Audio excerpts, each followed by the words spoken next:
الحمد للہ رب العالمین۔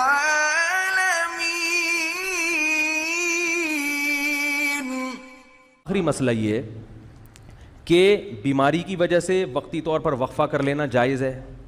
سمجھ میں آ رہی ہو بات؟ اسی طرح عورت کے لیے بچہ سنبھالنا، ایک جڑواں پیدا ہو گیا، بگلے بھی جڑواں ہوں گے وہ، اور اتنی آمدن نہیں ہے کہ وہ دائی رکھیں گھر میں یا ڈے کیئر میں جمع کرائیں ان بچوں کو، خود ہی پالنا پڑتا ہے، اور گھر میں اور بہت سارے کام بھی ہیں۔ تو اس نیت سے اگر کوئی کرنا چاہے وقفہ تو اللہ کی طرف سے پابندی بولو بھائی نہیں ہے۔ سمجھ میں آ رہی ہے بات؟ تو پابندی نہیں ہے، کوئی ایسا وقتی عارضی طریقہ اختیار کر کے وقفہ کیا جا سکتا ہے، اگرچہ پسندیدہ نہیں ہے شریعت کی نظر میں، اسلام میں ترغیب یہی ہے کہ نہیں کرو وقفہ، لیکن اگر کوئی کرتا ہے تو جائز ہے۔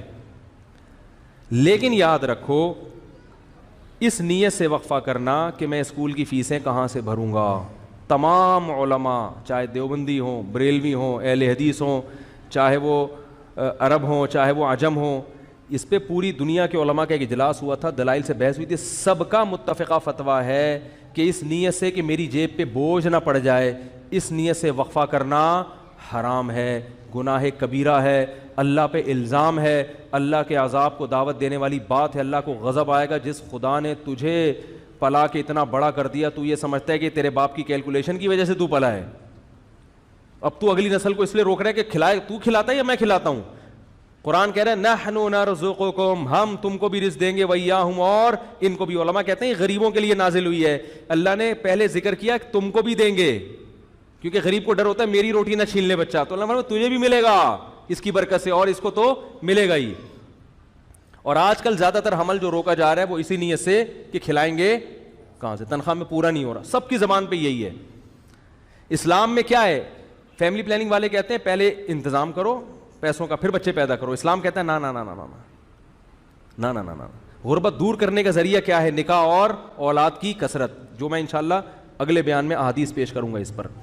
تو یہ دوسرا طریقہ جائز ہو گیا کہ سنبھالے نہیں جا رہے تو ٹھیک ہے، وقتی طور پہ روکا جا سکتا ہے۔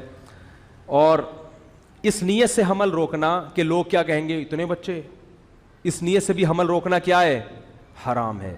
اسی طرح علماء کا اجماع ہے کہ اس نیت سے حمل روکنا کہ بیٹی نہ پیدا ہو جائے، مثلا کسی کی 6 بیٹیاں ہو گئیں، اب وہ کہہ رہا ہے یار اگر ایک اور بیٹی ہو گئی میں تو جیتے جی مر جاؤں گا، اس لیے حمل روک رہا ہے، اس نیت سے بھی حمل روکنا کیا ہے؟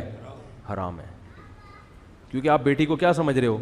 منحوس۔ اسلام میں یہ منحوس نہیں ہے، بیٹی کے خوف سے اگر حمل روک رہے ہو حرام۔ اور بہت سے لوگ اس لیے روک رہے ہیں کہ یار ایک بیٹا مل گیا اب ہمیں ایسا نہ ہو بیٹی پیدا ہو جائے، تو اللہ کا عذاب آئے گا بھائی، اس دنیا میں اللہ برکت چھین لیتا ہے۔